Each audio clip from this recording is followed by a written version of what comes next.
ત્યારે શૃંગી ઋષિ કહેવા લાગ્યા કે પિતાજી, આજે કોઈ અહીંયા એવી વ્યક્તિ આવી હતી કે જેને તમારું અપમાન કર્યું, અને અપમાન પણ કેવી રીતે કર્યું? તમારા ગળામાં મરેલો શ્રાપ નાખ્યો. તેથી મને ક્રોધ આવ્યો અને મેં એક શ્રાપને જીવતો કર્યો અને 7 દિવસમાં તેને કરડશે એવો સંકલ્પ કર્યો છે. એને મેં શ્રાપ આપ્યો છે. સમીપ ઋષિએ તરત જ ધ્યાનસ્થ બનીને જોયું કે આ કાર્ય કોણે કર્યું છે. સમીપ ઋષિએ કહ્યું, અરે પુત્ર, તે આ તો બહુ મોટો અનર્થ કરી દીધો. કેમ પિતાજી? જે રાજા મહારાજાઓ આપણા આશ્રમોને પોષે છે, એવા રાજા મહારાજાઓથી કદાચ કોઈ ભૂલ થાય, પરંતુ આપણે તો ઋષિઓ છીએ, આપણે તપસ્વીઓ છે. આપણું તપ બીજાને શ્રાપ આપવા માટે નથી હોતું, બીજાના કલ્યાણ માટે હોય છે. તે તો આ ખોટું કામ કરી દીધું. હવે એમને 7 દિવસમાં પરીક્ષિત મહારાજને સાપ કરડશે. આપણો કેવો દેવ જેવો રાજા આ ધરતી ઉપરથી વિદાય થઈ જશે. આવું ન થઈ શકે પુત્ર. પણ પિતાજી, હવે શું કરવું? આ શ્રાપ તો મિથ્યા નહીં થાય. તરત જ એક દૂતને બોલાવે છે અને દૂતને પરીક્ષિત મહારાજને કહેવા મોકલે છે કે તમને 7 દિવસમાં સાપ કરડવાનો છે અને તમારું મૃત્યુ થવાનું છે. પરીક્ષિત મહારાજ ઘરે આવે છે. મહેલ ઉપર આવી અને પોતાનો મુગટ ઉતારે છે અને જેવો મુગટ ઉતાર્યો, કલી દૂર થયો અને પરીક્ષિત મહારાજને સદબુદ્ધિ આવી. અરે, અમે તો રાજા મહારાજા, અમારા વંશની અંદર દરેક રાજાઓએ ઋષિઓની સેવા કરી છે અને મારાથી કેવી ભૂલ થઈ ગઈ. મેં ઋષિનું અપમાન કર્યું, ઋષિના ગળામાં મળેલો સાપ નાખ્યો. અરે પ્રભુ, મારાથી કેટલો મોટો અપરાધ થયો. આ અપરાધને લઈ અને પરીક્ષિત મહારાજ પશ્ચાતાપ કરવા લાગ્યા. કોઈ પણ સંતનું અપમાન કદી ન કરો. સંત તો પી જશે અપમાન, એને માન અપમાનની પડેલી નથી, પરંતુ સંતની અંદર બેઠેલો જે માયલો છે ને, જે પરમ તત્વ છે ને, એ સહન નહીં કરી શકે. માટે બહુ ધ્યાન રાખજો. ભક્તિ કરતા ભક્તનું કદી અપમાન ન કરો. ભગવાનને વાલા હોય ને એનું કદી અપમાન ન કરો. એને સાથ અપાય તો આપજો, ના અપાય તો કાંઈ વાંધો નહીં, પણ એનું અપમાન કદી ના કરતા, એને દુખી કદી ના કરતા. કહ્યું છે, સંત સતાયા 3 જાય, સંતો સતાયા 3 જાય, રાજકુળ અને વંશ જુઓ તાજો દાખલો, રાવણ, કૌરવ અને કંસ. કોઈ નામ નિશાન નથી રહ્યું, બધું જ ગયું. તેથી સંતોની સેવા થાય એટલી કરવી, પણ એનું અપમાન ન કરવું. પરીક્ષિત મહારાજ પશ્ચાતાપ કરવા લાગ્યા. જેને જિંદગીમાં એક જ ભૂલ કરી છે, પરંતુ પશ્ચાતાપ પારાવાર થઈ રહ્યું છે અને આજે દુનિયાનો માણસ ભૂલ ઉપર ભૂલ કરતો જાય છે અને મોટો સાહેબ થઈને ફરે છે. ઊંચું માથું રાખીને ચાલે છે. અંદર ઢંઢોળીને પૂછી જોજો કે આપણે કેટલા કુકર્મ કરી રહ્યા છે. જાતને બચાવી લેજો, એમાંથી પાછા વળજો. ભગવાનની કૃપાથી ભગવાનના સાનિધ્યમાં બેઠા હોય ને તો આ કાળજું બદલાવવું જોઈએ. મારા પરમ પૂજ્ય ગુરુદેવ કહે છે કે આ કાળજું બદલાય ને તો જ કનૈયો આવે, બાકી કનૈયો એમ નહીં આવે. પરીક્ષિત મહારાજને પશ્ચાતાપ થઈ રહ્યો છે અને ત્યાં જ દૂતે આવી અને કહ્યું કે તમને મહારાજ 7 દિવસમાં તક્ષક કરડશે અને તમારું મૃત્યુ થશે. એ જ ક્ષણે પરીક્ષિત મહારાજે વિતરાગી ભાવ ભીતરમાં પ્રગટ કર્યો છે. બધું જ છોડી દીધું. પોતાના પુત્ર જન્મે જઈને ગાદી આપી દીધી, રાજતિલક કરી દીધું અને કહ્યું કે પુત્ર, હવે તું આ બધું સંભાળજે, હું મારા આત્મકલ્યાણ માટે જાઉં છું. તરત જ પરીક્ષિત મહારાજ રાજભવનમાંથી બહાર નીકળી ગયા. હે પ્રભુ, હે માધવ, હે મોહન, હે કેશવ, હે પરમાત્મા, હે નારાયણ, ભગવાનનું સ્મરણ કરતા કરતા ગંગા નદીના કિનારે પહોંચે છે. પરીક્ષિત મહારાજ રાજભવન છોડીને ગંગા નદીના કિનારે જાય છે અને ત્યાં આ પ્રસંગ જેવો બને છે તો પ્રકૃતિની અંદર એની લહેર વહેવા લાગી અને ચારે બાજુ ઋષિઓ, સાધુ, સંતો, મહાપુરુષોને ખબર પડવા લાગી કે પરીક્ષિત મહારાજ આત્મકલ્યાણ માટે ગંગા તટ પર આવીને બેઠા છે. બધા જ સાધન છોડીને, એટલે કે તપ છોડીને, સાધના છોડીને બધા આવીને બેસવા માંડ્યા. અને એમાં સુખદેવજી મહારાજના પિતા વ્યાસનારાયણ પ્રભુ, કે જેની દાઢી પગના તળિયે અડે એટલી લાંબી છે, એવા વ્યાસનારાયણ પણ આજે ત્યાં આવીને બેઠા છે. બધા લાઈન બંધ, કતાર બંધ બેસવા માંડ્યા. બધાને ખબર હતી કે આ પરીક્ષિતના મોક્ષને કારણે અહીંયા કોઈને કોઈ શ્રેષ્ઠ તત્વ, કોઈ સાધુ, કોઈ મહાપુરુષ, કોઈ સંત અહીંયા પધારશે. આશા હતી.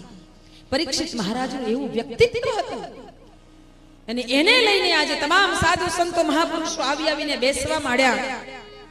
પરીક્ષિત મહારાજ પ્રભુનું સ્મરણ કરવા લાગ્યા. ભગવાનનું સ્મરણ કરતા હતા ત્યારે ભગવાને જોયું કે મારું બાળક મને કેમ યાદ કરે છે. જે બાળકની રક્ષા માના ઉદરની અંદર ભગવાન શ્રી હરિ નારાયણે કરી હતી, એ નારાયણને યાદ કરતા હતા ને ત્યારે નારાયણે જોયું કે મારું બાળક મને કેમ યાદ કરે છે. ભગવાને જોયું કે એનો અંતિમ સમય નજીક છે. એનો અંતિમ સમય નજીક છે. આ નજીક જેનો અંતિમ સમય હોય ને એને ભગવાન ભોલેનાથ દેવાધિદેવ મહાદેવને યાદ કરવા જોઈએ. એટલે ભગવાન શ્રી હરિ નારાયણ જેને માના ઉદરમાં દર્શન આપ્યા હતા એવા સુખદેવજી મહારાજને પ્રેરણા કરી, શિવ અંશ સુખદેવજી મહારાજને પ્રેરણા કરી કે તમે જાઓ, મારો બાળક તમને યાદ કરી રહ્યો છે, એને મુક્તિ અપાવો. પરીક્ષિત મહારાજને મુક્તિ અપાવવા માટેની પ્રેરણા સુખદેવજી મહારાજને ભગવાન શ્રી નારાયણે કરી અને જે સુખદેવજી મહારાજે નારાયણના દર્શન માની ઉદરમાં કર્યા હતા. આ બંને પાત્રો એવા છે. આ બંને પાત્ર એવા છે કે જેને માના ગર્ભની અંદર ભગવાન શ્રી હરિ નારાયણને જોયા હતા, દર્શન કર્યા હતા. સુખદેવજી મહારાજ દિવ્ય તેજોમય પુંજ, જેના મુખાર બિંદુ પર હજારો સૂર્ય ઝાંખા પડે એવું તેજ છે. અજાન બાહુ છે, શ્યામ વર્ણ છે, કોપિન ધારણ કરેલી છે, હાથમાં કમંડલ છે, ખભા ઉપર જનોઈ છે. અને સુખદેવજી મહારાજ નીકળ્યા છે. ચાલતા ચાલતા ચાલતા ચાલતા ગંગા નદીના કિનારે જ્યાં પરીક્ષિત મહારાજ બેઠા છે ત્યાં આવે છે. પરીક્ષિત મહારાજે મને કોઈને કોઈ સદગુરુ મળશે એક આશયથી સુવર્ણનું સિંહાસન લાવીને મૂક્યું છે અને સુખદેવજી મહારાજનો આવિર્ભાવ થયો છે, આગમન થયું છે. બધા જ ઋષિઓ, સાધુ, સંતો, મહાપુરુષો ઉભા થઈ ગયા. સુખદેવજી મહારાજનો જય હો, સુખદેવજી મહારાજનો જય હો, જય જયકાર કરવા લાગ્યા. સુખદેવજી મહારાજ આવ્યા. સુવર્ણના સિંહાસન ઉપર તેમને સ્થાન આપ્યું છે. તેઓ બિરાજિત થયા છે. સુવર્ણનો ત્રાસ લાવવામાં આવ્યો, ગંગા જલ લાવવામાં આવ્યું. સુખદેવજી મહારાજના ચરણ પખાડવામાં આવ્યા. સંતોએ પુરુષ સૂક્તના મંત્રોચ્ચાર કર્યા છે અને મંત્રોચ્ચાર સાથે ભગવાન સદગુરુના ચરણ વંદન કરી ચરણ પખાડ્યા છે. ચરણ પખાડીને પરીક્ષિત મહારાજે ચરણામૃત લીધું છે અને ધન્યતાને પ્રાપ્ત કરતા આજે સદગુરુના દર્શન થયા અને આજે મારા આત્માને પરમ શાંતિ ને પરમ મોક્ષ મળશે એવી આશા સાથે પરીક્ષિત મહારાજનું હૃદય કહી રહ્યું છે, ધન્ય હૈ જિંદગી યહ હમારી, ધન્ય હૈ જિંદગી યહ હમારી, सहारा तुम्हारा, नाथ पाकर सहारा तुम्हारा, धन्य है जिंदगी हमारी, धन्य है जिंदगी हमारी, नाथ पाकर सहारा तुम्हारा, नाथ पाकर सहारा तुम्हारा। हे प्रभु द्वार पर हम खड़े हैं, हे प्रभु द्वार पर हम खड़े हैं, शेष जीवन है सारा तुम्हारा, धन्य है जिंदगी यह हमारी, धन्य है जिंदगी यह हमारी, नाथ पाकर सहारा तुम्हारा, नाथ पाकर सहारा तुम्हारा।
डूब जाती, क्या बताए कहाँ डूब जाती, जो न मिलता किनारा तुम्हारा, जो न मिलता किनारा तुम्हारा।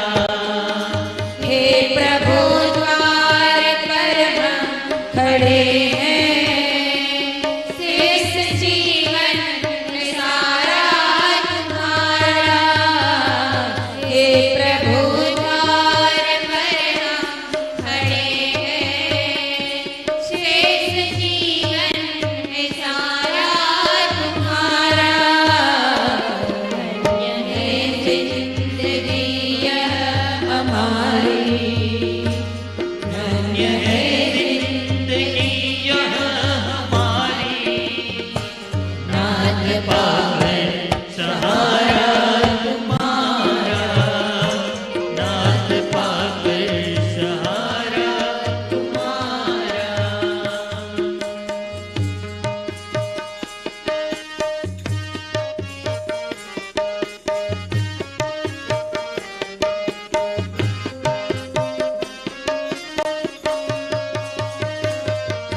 तेज तूफान में आंधियों में पाँव ये जब कभी डगमगाए, तेज तूफान में आंधियों में पाँव ये जब कभी डगमगाए, थाम ले हाथ फिर से हमारा,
જીવનમાં કોઈનો સાથ મળે કે ના મળે, મારા પ્રભુનો સાથ મળે, મારા સદગુરુનો સાથ મળે ને તો આ જીવનની નૈયા ચોક્કસ કિનારા સુધી પહોંચી જશે, કિનારા સુધી ચોક્કસ આપની જીવન નૈયા પહોંચી જશે, પરંતુ એકવાર એનો હાથ બરાબર પકડી લેજો અને પકડાવી દેજો. આપણે તો પકડી લઈએ પણ બીજો હાથ આપણે પકડાવી દેવા, કારણ કે આપણે તો આ સંસારની ચકમક જોઈએ ને તો ક્યારેક એ છોડી દેવાનું મન થાય. હવે આ તો કાયમ જ્યારે સ્વાધ્યાયમાં જઈએ ને ત્યારે એવું જ કે આજે આ છે 4 વાગે ધ્યાનમાં આવજો, 5 વાગે ધ્યાનમાં આવજો, સ્વાધ્યાયમાં આવજો. આ તો કેમ કરીને આવવાનું? હવે આ કરવાનું છે, હવે પારાયણની પરંપરા ચલાવવાની છે, હવે દીપયજ્ઞની ક્રમ ચાલી રહ્યો છે, હવે અખંડ જ્યોતિનો ક્રમ ચાલી રહ્યો છે, કેટલું દોડ કરવાનું. આ બધું આવે ને ત્યારે મન બધું જુદું જુદું વિચારવા માંડે. એટલે આપણે શું કહીએ, હવે હું તો કઈ આવું નહીં, મારે તો અહીંયા જવાનું, મારે પેલે જવાનું, મારે કાકા ખોટું લાગે, મારે અને ખોટું લાગે, બધાને ખોટું લાગશે તો ચાલશે, પણ આ આત્માનું કલ્યાણ નહીં થાય તો ચાલશે નહીં. માટે આત્મા કલ્યાણ જ્યાં થતું હોય ત્યાં પહેલા જવાનો પ્રયત્ન કરજો. એમાં આપણી નાવ ડૂબાડી દઈએ છીએ. ન કરવાનું કરીને નાવને ડૂબાડીએ છીએ. આપણે જાતે નાવમાં છિદ્ર પાડીએ છીએ, એટલે નાવમાં પાણી ભરાય છે અને એટલે નાવ આપણી ડૂબે છે. અનેક પ્રકારના દોષોને જાણે જોઈને આપણે જીવનમાં સ્વીકારીએ, પછી નાવમાં છિદ્ર પડે, નાવમાં પાણી ભરાય અને નાવ ડૂબે ડૂબે. એવું ન થવા દેવું હોય તો ભગવાનના નિયમ જે છે ને એ નિયમનું જરૂર પાલન કરવું પડે, બંધાવવું પડે, તો જ મુક્તિ મળે. બંધાયા વગર મુક્તિ મળતી નથી. પરીક્ષિત મહારાજે બધું જ છોડી દીધું, સદગુરુની પાસે બેઠા છે ને સદગુરુને મેળવ્યા ને એટલે આનંદ થયો. ધન્ય જિંદગીને ધન્ય બનાવી, અનુભવ કર્યો કે ધન્ય હે જિંદગી હમારી, નાથ પાકર સહારા તુમ્હારા. हे प्रभु द्वार पर हम खड़े हैं, शेष जीवन सारा तुम्हारा. આ બધું જ જીવન અમે તમને અર્પણ કરીએ છીએ નાથ. હવે તારે જેવી રીતે ચલાવવું હોય એવી રીતે ચલાવ, અને પછી એને અર્પણ કર્યા પછી જેવી રીતે ચલાવે એવી રીતે ચાલવા માટે આપણે તૈયાર થઈ જવાનું. પછી તૈયાર થઈ જવાનું, પછી નહીં વિચારવાનું કે હવે ક્યાં જવું. પહેલી પ્રાયોરિટી આને જ હોવી જોઈએ, પછી સંસાર, પછી સમાજ, પછી પરિવાર, પછી બધું આવે. પહેલું આવે અને પહેલું જ યુદ્ધ પછી શરૂ થાય પરિવારમાંથી, ઘરમાંથી. પહેલા ઘરનું જોવો, પછી જાઓ. કર્તવ્ય છે પૂરું કરો. એ પણ આપણા જ બધા આપણી સાથે લેણદેણ વાળા ભેગા થયા છે. પૂરું કરો. પૂરું કરવાનો મતલબ એ નથી કે એનામાં પડ્યા જ રહો. નીકળો, એ આપણી જે ફરજ હોય એ પૂરી કરીને નીકળો. અને આમે એટલે જ સંતો કે છે 40 થઈ જાય ને પછી ઉંમરમાં આપણો આંકડો એમ બોલે 40 થયા પછી ચાલવા જ માંડવાનું. ઘરમાં બહુ માથા મારવાના નહીં, ટેવ પાડવા જ માંડવાની. કારણ કે 40 થઈ એટલે ઘણા બધા જગ્યાએ ઘણી રીતે આમ છોકરાઓ થોડાક વ્યવસ્થિત એમની જાતે બધું કરતા થઈ ગયા હોય, પછી પડી નહીં એમાં નહીં રહેવાનું, નહીં તો નીકળી ન શકાય. આજ સમય સાચો છે. ધન્ય છે આ યુવાન દીકરા દીકરીને, પુત્ર વધુઓને કે આવા જ સમયમાં નીકળવાનો પ્રયત્ન કરજો, નીકળજો તો જ કલ્યાણ છે. પરીક્ષિત મહારાજે સદગુરુને કહ્યું, સુખદેવજી મહારાજે કહ્યું કે હે ગુરુદેવ, હું અધમ અને પાપી છું. સ્વીકારી લીધું કે આપણે કેવા છે. યાદ રાખો, પાપ થાય, ભૂલ થાય, પણ સ્વીકાર. પરીક્ષિત મહારાજને જાતે કહી દીધું, ગુરુદેવ હું અધમ છું, પાપી છું, મારાથી બહુ મોટી ભૂલ થઈ છે, હવે તમારા સિવાય મારો કોઈ ઉદ્ધાર નથી કરી શકે. એટલે સુખદેવજી મહારાજે જોયું કે શિષ્ય અધિકારી છે, મુક્તિનો અધિકારી છે. કેમ? કારણ કે જેવો છે એવો પ્રસ્તુત થઈ ગયો. આપણે જેવા છે એવા પ્રસ્તુત નથી થતા. કેટલું છુપાવીએ, કેટલું છુપાવીએ, પાપને છુપાવીએ છીએ અને પુણ્યને પ્રકાશિત કરીએ છીએ. નિયમ કહે છે કે જેટલું સારું કામ કરો એને છુપાવો. અમારે એક બેને એમના આવીને કહ્યું કે આ ગૌશાળા માટે મેં કીધું ત્યાં લખાવી દેજો. તો કે ના, લખાવાય નહીં, લખાવીએ ને તો જાહેર થઈ જાય.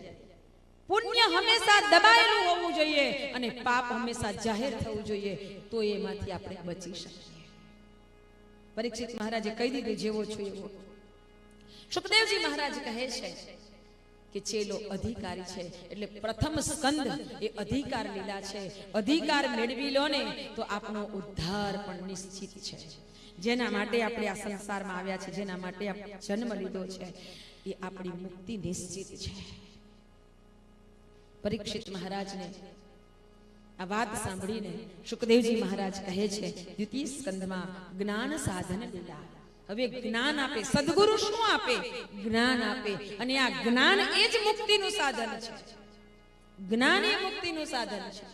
અને તેથી શુકદેવજી મહારાજ કહે છે શ્રી શુક ઉવાચ વર્યાને સતે પ્રશ્નઃ કૃતો લોકહિતં નૃપ આત્મવિદ સમ્મતઃ પૂષામ સ્રોત વ્યાધિષુ યઃ પર.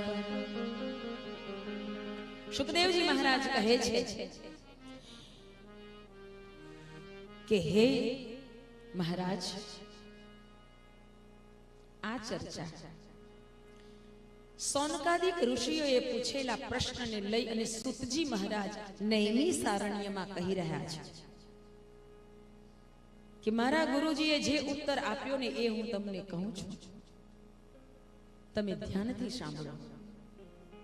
શુકદેવજી મહારાજે કહ્યું કે મહારાજ, સર્વના નિયંતા, સર્વના સુખોના સ્વામી, જેનું સ્મરણ કરવાથી દુઃખોનો નાશ થાય, સર્વના નિયંતા, પરમ ઐશ્વર્યવાન એવા પરમાત્મા ભગવાન શ્રી કૃષ્ણનું લીલા ચરિત્ર હું મારા પિતા વ્યાસજી પાસેથી ભણ્યો છું. કોની પાસેથી ભણ્યા એ પણ યાદ હોવું જોઈએ. ઘણા ચોરી કરી કરી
પરમ પૂજ્ય ડોંગરીજી મહારાજ કહે છે તેથી પાત્ર જોવું બહુ જરૂરી છે. શુકદેવજી મહારાજે પાત્રને જોયું અને કહ્યું કે હું તને એવું પરમ જ્ઞાન આપીશ કે જેને લઈ અને તને મુક્તિ પ્રાપ્ત થશે.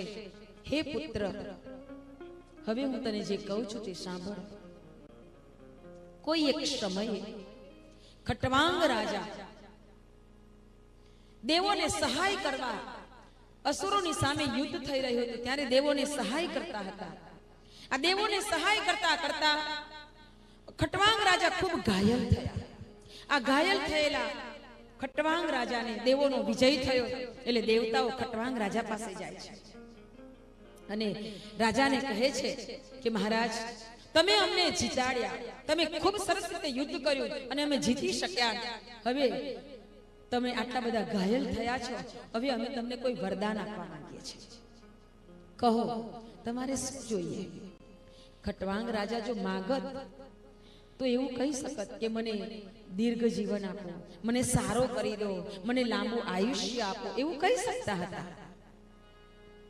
પરંતુ ખટવાંગ રાજાએ જોયું કે દેવોની સહાયતા કરી છે અને એ સહાયતા કરતા કરતા કરતા યુદ્ધમાં હું ઘણી બધી રીતે ઘાયલ થયો છું.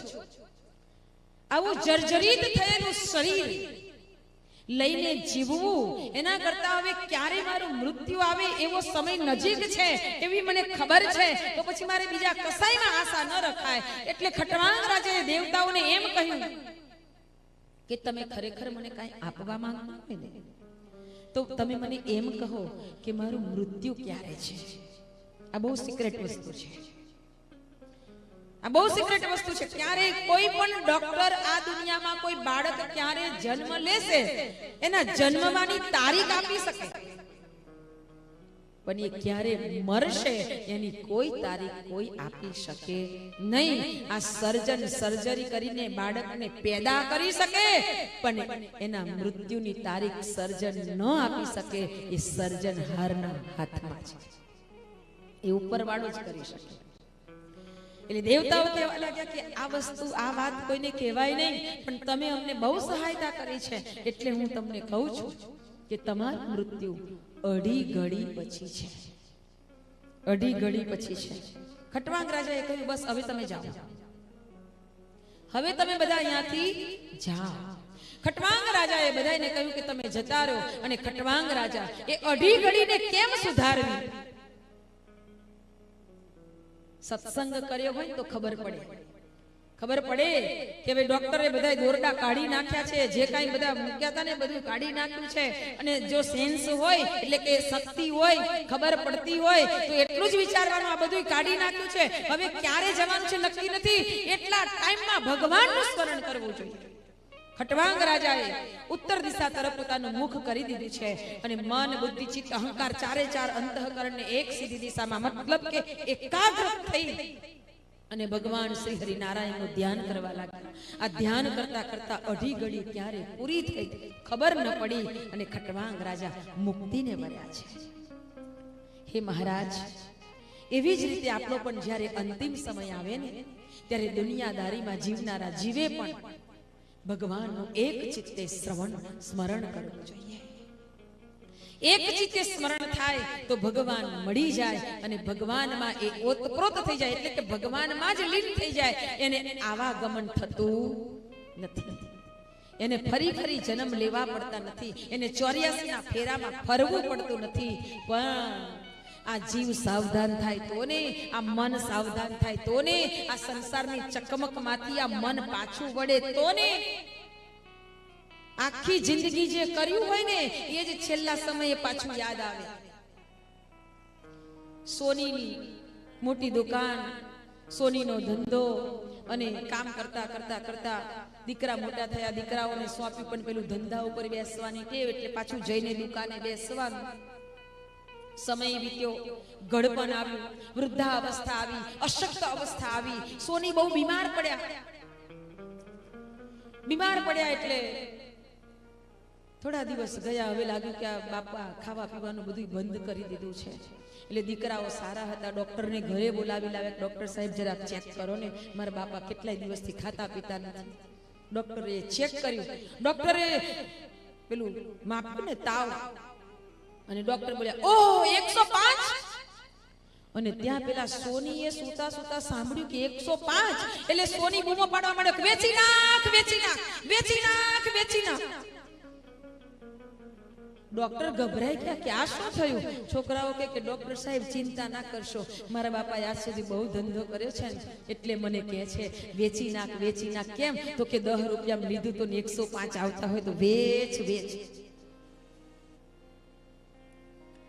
છેલ્લા સમયે પણ આખી જિંદગી જે કર્યું હોય ને એ જ સાંભળે. એટલે મારા પ્રભુને દરરોજ સંભાળજો, ભગવાનને દરરોજ સંભાળજો. સંભાળતા સંભાળતા ઉઠજો, સંભાળતા સંભાળતા સૂજો, સંભાળતા સંભાળતા નાવું, સંભાળતા સંભાળતા ખાવું, સંભાળતા સંભાળતા કામ કરવું. ભગવાન સહજાનંદ સ્વામી જ્યારે એક વખતે પોતાના સત્સંગીઓ સાથે, સંતોની સાથે ચાલતા ચાલતા એક ગામથી બીજા ગામ પગપાળા બધે ફરતા, ત્યારે એક ગામથી બીજે ગામ જતા જતા સવારમાં વહેલા નીકળી ગયા. રસ્તામાં તળાવ આવે ને તો નાહી લઈશું એમ કરીને, તો રસ્તામાં એક તળાવ આવ્યું એટલે બધાય નાવા ગયા. મહારાજ નાહીને નીકળ્યા અને પોતે કપડું પાથરીને થોડુંક ધ્યાનમાં બેઠા, અને ત્યાં બધાય સંતો નાહીને આવ્યા. એટલે મહારાજ કહ્યું કે નાહી લીધું? તો કે હા મહારાજ અમે નાહી લીધું. તો કે તમે બધા નાહ્યા પણ તમે બધા લોહીમાં નાહીને આવ્યા. તો સંતો કહેવા મળે કે મહારાજ તમે જેમાં નાહ્યા એમાં જ અમે નાહ્યા, અમે ક્યાંથી લોહીમાં નાહ્યા? તો કે હા હું તો બહુ સરસ અમૃત જલમાં નાહીને આવ્યો, પણ તમે બધા લોહીમાં નાહીને આવ્યા. મહારાજ એવું કેમ બોલો છો? ત્યારે ભગવાન સહજાનંદ સ્વામી કહેવા લાગ્યા કે મેં નાતા નાતા ભગવાનને યાદ કર્યા હતા અને તમે એકેય ભગવાનને યાદ નથી કર્યા. ભગવાનને યાદ કર્યા વગર નાય એટલે લોહીમાં નાયા કહેવાય, અને ભગવાનને યાદ કરીને નાય એટલે અમૃતમાં નાયા કહેવાય. યાદ રાખજો, આ મહારાજે આપણને બધાને બહુ ઊંચી શીખ આપી છે. આ એક જ વાતમાં નહીં, પછી મહારાજે તો ઘણી લાંબી વાતો કરી.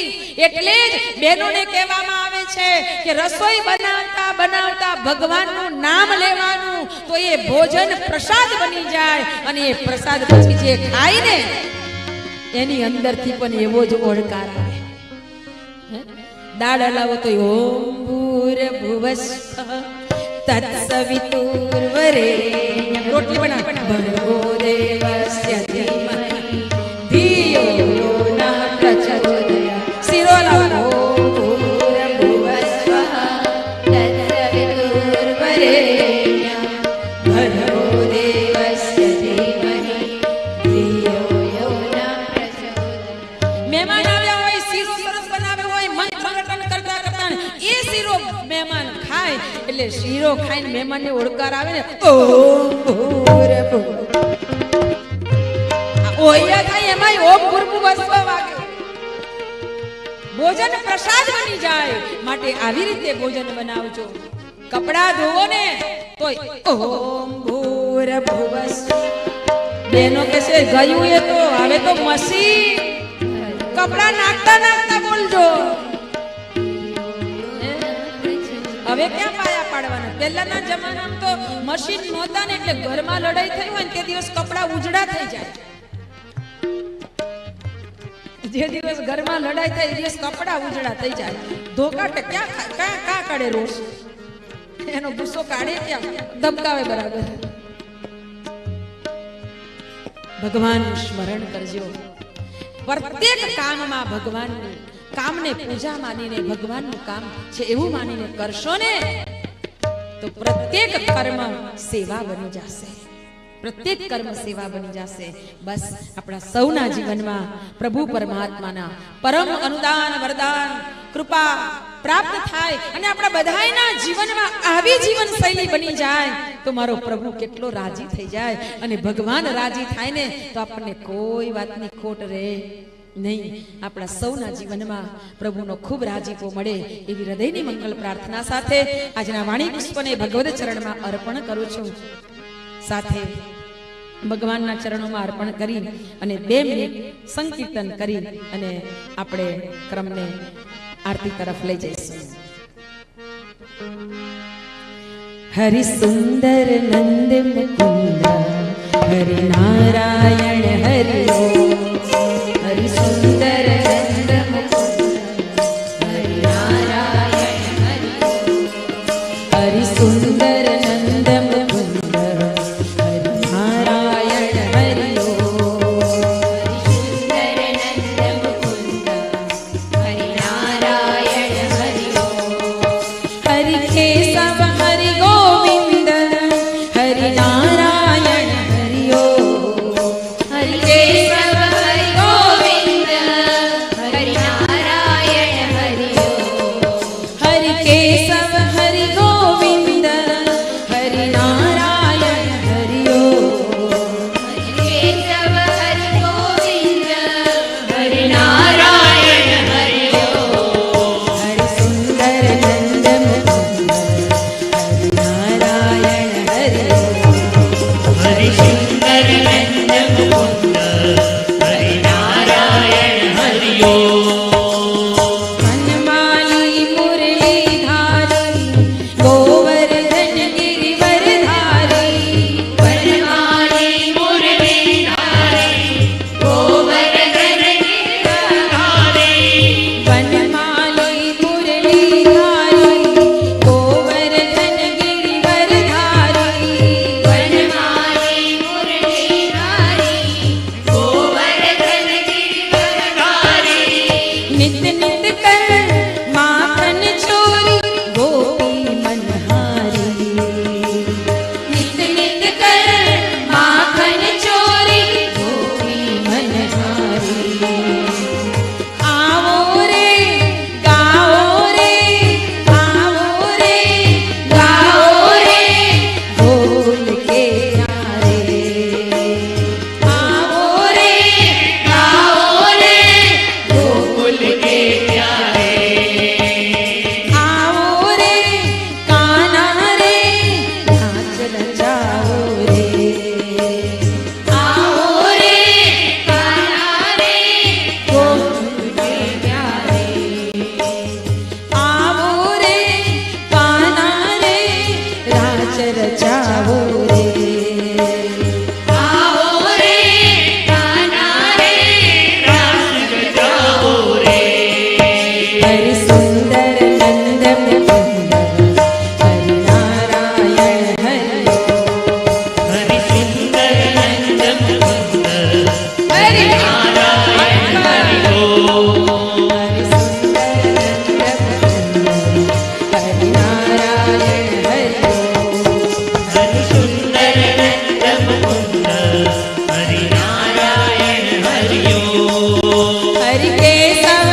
કનૈયાલાલ કી જય. ભાગવત ભગવાન કી જય. ભગવાનના પાવન સાનિધ્યને હૃદયંગમ કરતા કથાને અહીંયા વિરામ આપીએ. આવો આગળનો ક્રમ આરતીનો.